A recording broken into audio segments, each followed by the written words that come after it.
দেখুন, বাংলাদেশের দুর্নীতির যে দৌরাত্ম্য, সেটা বাইরের বিশ্বের কাছে কিন্তু একটা বিস্ময়কর জিনিস হবে। আমার মনে আছে যে মার্কিন যুক্তরাষ্ট্রে আ কো একজন আ হাউস অব রিপ্রেজেন্টেটিভ, তার চাকরি গেল। এথিক্স কমিটি থেকে তাকে বরখাস্ত করা হলো এবং তার পদটা চলে গেল। এই কারণে যে সে কিছু বিদেশী ভ্রমণ করেছিল বিদেশীদের টাকায় এবং সেটা ডিসক্লোজ করে নাই এবং কিছু ফার্নিচার দেওয়া হয়েছিল তার বাসায় ইত্যাদি, এইসব কারণে। তো আমার কাছে মনে হয় যে আমরা কোন জগতে আছি আর তারা কোন জগতে আছে। তো এই বাংলাদেশে এখন হাজার কোটি টাকা মনে হয় যেন অনেকের কাছে একটা নাকের নস্যি তুল্য। এটা কিছুই না। যেটা আসলেও একটা বিশাল অঙ্কের টাকা। একটা যেকোনো সরকারি কর্মকর্তার পক্ষে এই হাজার কোটি কেন, কয়েক কোটি টাকা জমানোটাই একটা লাইফ লং স্ট্রাগল হতে পারে, হওয়া উচিত। কিন্তু সেটা খুব সহজেই তারা প্রতি মাসেই কয়েক কোটি টাকা করে রোজগার করে ফেলে। তো এই যে একটা অবস্থা হয়েছে এবং এই অবস্থার সাথে যেটা আমরা দেখতে পাই, এক ধরনের ভূমি দস্যুতা, ভূমি অধিগ্রহণ, বিভিন্নভাবে মানে জমি জমা এবং বিদেশে টাকা সরিয়ে ফেলা, এই জিনিসটা তো হচ্ছে।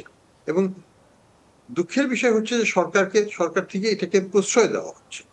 এই কারণে আমি বলবো যে দুদকের পক্ষেও কিন্তু এই ধরনের ব্যক্তির বিরুদ্ধে কোনো মামলা সরাসরি করা যায় না।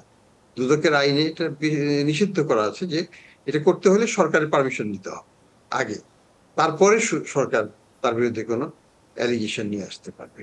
এই যে বিধিনিষেধগুলো, এটা তো যেটা আমরা দেখতে পাচ্ছি, মতিউর রহমান পালিয়ে গেলে সেটার কারণ হচ্ছে সে জানে যে পত্রিকা গণমাধ্যমে যখন এটা চলে এসছে, এটা থেকে তার হয়তো নিস্তার পাওয়াটা খুব কঠিন হবে এবং তার চাইতে বিদেশ চলে যাওয়াটাই ভালো। বিদেশে তো সঞ্চয় করাই আছে এবং ব্যাপকভাবে তারা করে থাকে এই ধরনের এই শ্রেণীটা।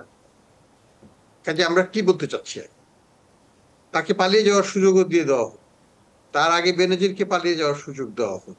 অর্থাৎ তোমরা করতে পারো, তোমাদের বিরুদ্ধে দুদক আসবে না, যদি কোনো কারণে ধরা পড়ে যাও তোমাকে দেশ ছাড়তে আমরা সুযোগ করে দেব, তুমি চলে যাও।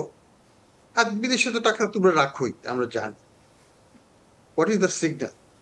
সিগন্যালটা হচ্ছে যে আমরা অন্য সবাইকে, আরো হাজার হাজার সরকারি কর্মকর্তা আছেন, রাজনীতিবিদ আছেন, তাদের সবাইকে তাদেরকে বলছি যে আপনারা দুর্নীতি করতে পারেন, দুর্নীতিকে আমরা লালন করি, দুর্নীতিকে আমরা আমরা একটা গাছকে যেমন বড় করি, আমরা সেরকম মহির হয়ে পরিণত করি, হাজার কোটিতে নিয়ে যাই এবং আমরা আপনাদেরকে আশ্রয় দেব, কোনো অসুবিধা তো নাই। এটাই হচ্ছে আমাদের এখন মোরাল টিচিং এবং সেটাই দুঃখজনক।